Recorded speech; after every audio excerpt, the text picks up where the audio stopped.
कार्यक्रम रखाई छे। नमस्कार, मुझे आशीर्वाद महांती जना कि आपण देखुन कृष्णा विकास रेसिडेंशियल स्कूल ने राम मंदिर जना उद्घाटन अच्छे आज बहुत माने हमर विकास पूरा राममय होइछे।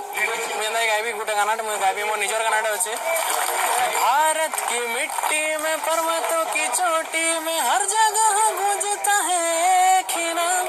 आज जोर से बोले सुर मिला के जय श्री राम, तह दिल से बोले सुर मिला के जय श्री राम। जय श्री राम। बहुत ही खुशी लगुचे आज हमार प्रधानमंत्री माननीय नरेंद्र मोदी सर इनागुरेट करबे हमर राम मंदिर के। आटा हमर हिस्ट्री रो गोटे चेंज है।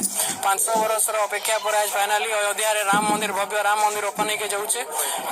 समस्ते बहुत खुश हन, सारा भारत सारा दुनिया देखुचे जे राम मंदिर हमर भी लाइव टेलीकास्ट चलছে 2006 हमर ने देखुछन लाइव टेलीकास्ट सब स्टाफ सब फैकल्टी हमर राती भी आज प्रोग्राम अच्छे। बहुत ही खुशी लगुचे जे आमे गोटे एंता जनरेशन रो पीढ़ी हे परछु जे आमे गोटे भाग नहीं पारुछु भव्य राम मंदिर रो इनागुरेशन के देखबार लगी। जय श्री राम।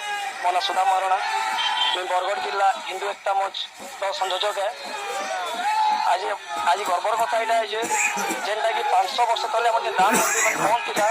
आज यहाँ प्राण प्रतिष्ठा होचे से उपलक्षे आज टोटाली हिंदू भाई बहन मिसिक एक्टिविटी अच्छु जानी देखी पूरा देश में नारा लगुचे एकता रहू आस्ते बढ़ा बोली आशा रखुचे। आम बाहरी आम बरगढ़ पैंसतन गोटे पदयात्रा करूँ गाड़ी छक हजार रिटर्न आसुँ पैंस बजे जी अन्नकूट मैंने तैयारी कराई जेनटा कि आज आम श्री रामचंद्र प्राण प्रतिष्ठा उपलक्षे आज बहुत गर्वित लगुच।